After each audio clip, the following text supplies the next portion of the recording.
দত্তপুকুরে ভেজাল সস কারখানা বন্ধ। উত্তর 24 পরগনার দত্তপুকুরে তীব্র জনরোষের মুখে বন্ধ হয়ে গেল একটি ভেজাল সস ও চাটনি তৈরির কারখানা। বারাসত 1 নম্বর ব্লকের কাশিমপুর পঞ্চায়েত এলাকার দেবীপুর চন্দ্রপুরে জনবসতির মধ্যে দীর্ঘদিন ধরে চলছিল এই অস্বাস্থ্যকর কারখানাটি। স্থানীয়দের অভিযোগ, কারখানা পচা গন্ধ এবং বর্জ্য পদার্থে এলাকার পরিবেশ বিষিয়ে উঠেছিল। দুর্গন্ধে এলাকায় ঠিকাদায় হয়ে পড়েছিল সাধারণ মানুষের। এলাকাবাসীর দাবি, এর আগে পঞ্চায়েতে বারবার অভিযোগ জানিয়েও কোনো সুরাহা মেলেনি। উল্টো প্রতিবাদ করে জুটছে হুমকি। অবশেষে বুধবার সকালে অতিষ্ঠ হয়ে ঐক্যবদ্ধভাবে কারখানার সামনে বিক্ষোভ শুরু করেন স্থানীয় বাসিন্দারা। খবর পেয়ে দ্রুত ঘটনাস্থলে পৌঁছে দত্তপুকুর থানার পুলিশ পরিস্থিতি খতিয়ে দেখার পর আপাতত কারখানার সমস্ত কাজকর্ম বন্ধ রাখার নির্দেশ দেওয়া হয়েছে।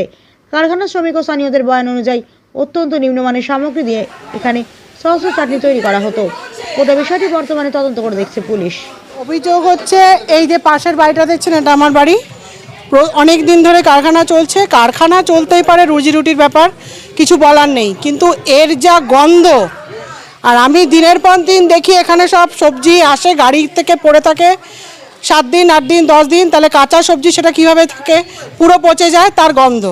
আমি এখানে টিকতে পারি না। সবচেয়ে বড় কথা হচ্ছে এত বড় কারখানার যেটা জল যায় সে ড্রেনিং ব্যবস্থা কী আছে আমি জানি না।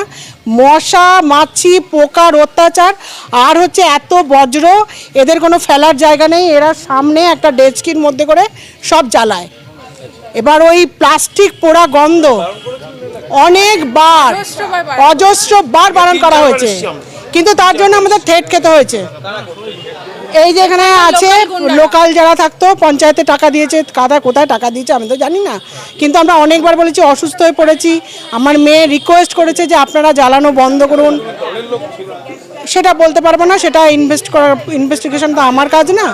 নিশ্চয়ই ছিল, কেউ মাথার উপর ছিল। হ্যাঁ, এরা তো নিশ্চিত, এরা আমাদের কথা, এরা আমাদেরকে মানুষ বলে মনেই করেনি। এদের মালিক এসেছে। আমার নাম শুভ্রা চ্যাটার্জি। আর মেন হচ্ছে এই কারখানা এখানে চলতে দেওয়া যাবে না, আমাদের এখানে বাঁচতে হবে। আমরা প্রথম থেকে জানতাম, কিন্তু আমরা যেটা করেছিলাম, আমরা 4-5 বার ওনাদের কাছে এসেছিলাম যে আপনি একটু ব্যবস্থা করেন। আমরা বলেছিলাম যে আপনি এমন একটা মেশিন আনুন যাতে জলটা পিউরিফাই হয়ে সেই ক্লিয়ার জলটা ড্রেনে পড়ে, আর বজ্র যেগুলো আছে সেগুলো অন্য জায়গায় তুলে নিয়ে চলে যাবেন, কিন্তু কোনো কাজ হয়নি। এরা বারবারই বলছে মিটিং হবে মিটিং হবে। লাস্ট আমরা যখন এসেছিলাম তখন বললো পঞ্চায়েতে আলোচনা হবে, সেই পঞ্চায়েতে আপনাদের পাড়ার থেকে সবাইকে গিয়ে পঞ্চায়েতে আলোচনা হবে। সেই আলোচনাতেও আমাদের ডাকা হয়নি। হ্যাঁ, বিষয়টা জানতো পঞ্চায়েত, তারপরেও কোনো বন্ধ হয়নি, কোনো কিছু হয়নি। 4 থেকে 5 বার আমরা এসেছি, পাড়া সবাই মিলে।